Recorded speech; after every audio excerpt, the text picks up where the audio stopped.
Well, hello, Spyder Wayne here, and it is Monday, April 10th. So today I'm going to talk about this pretty little vintage classic camp stove that I forgot I even owned. It's over 50 years old. Will it still work?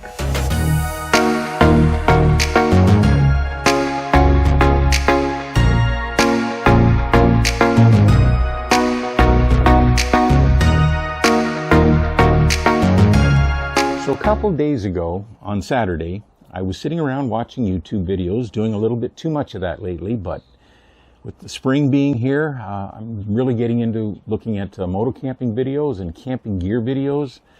And by fluke, by accident, on the list of videos was a video that featured this little cute guy, this classic camp stove that's over 50 years old. I bought this in 1972.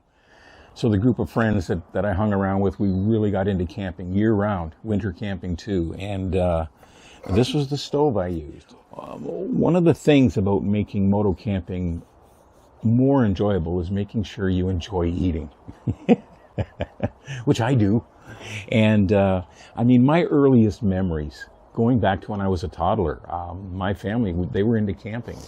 And one of the things I remember back then was the camp stove my father had. It was green, it had the red tank on the front, and it was one of them Coleman classic type camp stoves with the white gas fuel. The technology of that Coleman stove is not that different than the technology of this. This is the original technology, or at least what's behind this. And I'm going to talk about the history of this.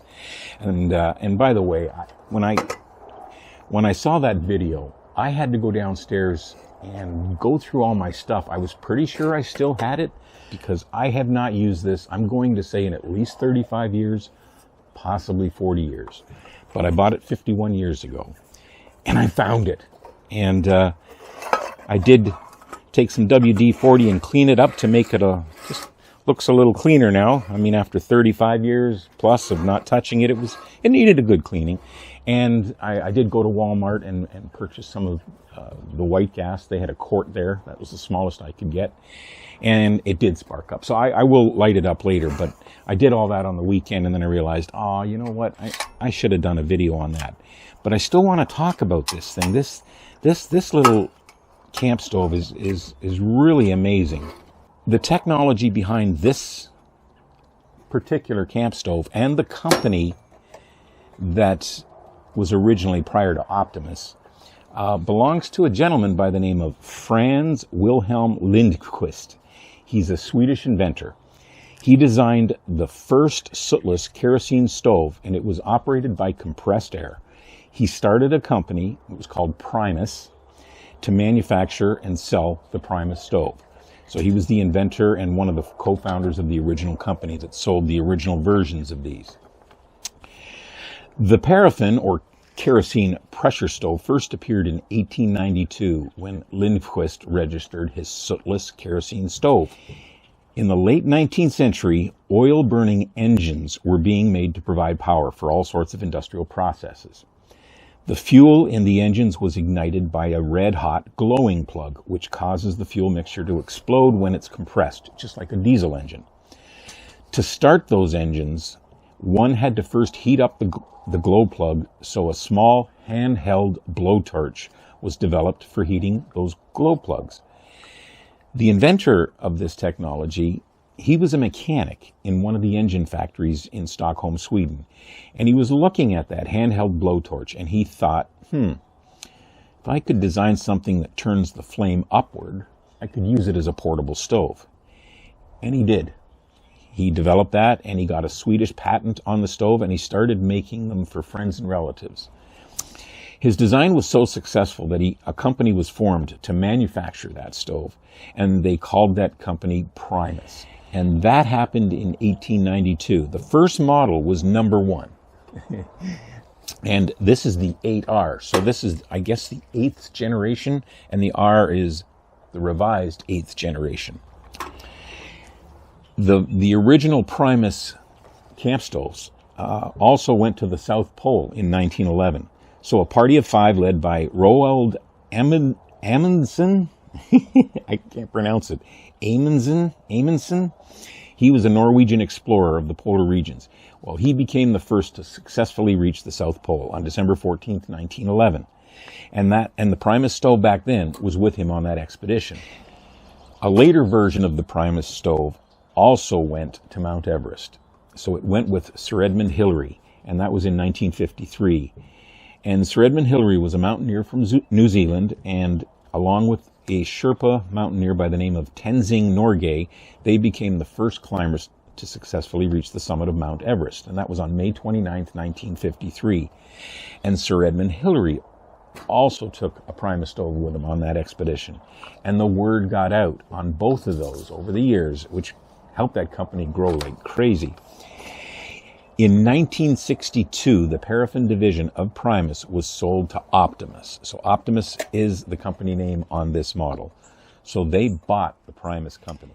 This does not have a pressure primer. It doesn't have the feed that you pump. And so in order for it to prime, there's a little dish in the bottom here.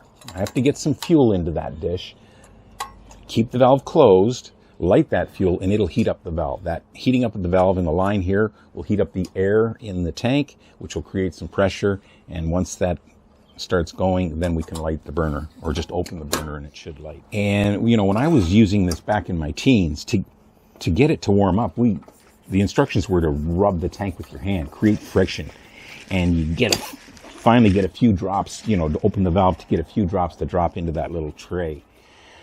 So the trick I learned from one of the videos I was watching on the weekend is get a little plastic tube. This is just an old Bic pen that I cut in half, and you know, put it in the tank, and you can draw out some fluid and put it in that dish.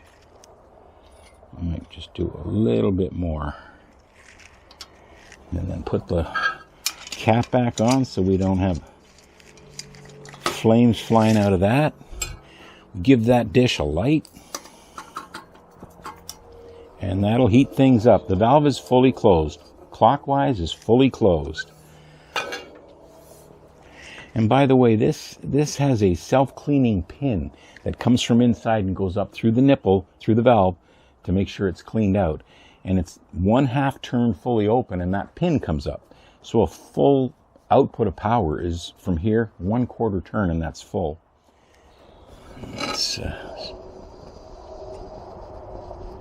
There, I got flame.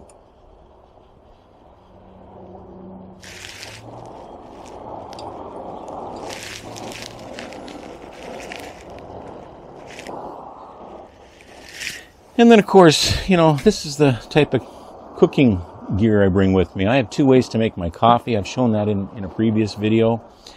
I do carry 2 cast iron pans. I mean, cooking with cast iron when you're camping is wonderful. And then my little mess kit here. This is real handy. It packs up very compact. This is a frying pan, 2 pots, and a kettle. So, and that holds almost a liter, not quite, about a quart. And then I have a small pot, a couple of plates. I have a larger pot, and I have a frying pan, but I mostly use those frying pans. And that's my camping gear. Like I said, I have more than I need, but that is one of the advantages of moto camping with a camper or a utility trailer. You can just carry more stuff. Anyway, I doubt this is very exciting to too many people, but you know what? This is so cool to me. This stove I used when I was 13 years old, 12, 13 years old. Bought it over 50 years ago. It's making quite a racket now. It still works. I'm happy with that. So, do I need 3 burners when I'm moto camping? No. But you know what? It can come in handy. I could be cooking on a couple of burners, and I could make a coffee on here, or I could heat up some water to do the dishes that I got to remember to do. Or perhaps, you know, somebody else needs something to cook with, you know, in a meetup. you know, this thing takes up very little room, and I'll be carrying it as well. So that's it. That's my Optimus 8R classic vintage camp stove. It's in really good shape. It still works. And it's over 50 years old. So anyway, I hope everybody had a good Easter weekend. We just finished a nice holiday weekend here, and the weather is going to be great all week. Get some riding in. So until next time, please take care.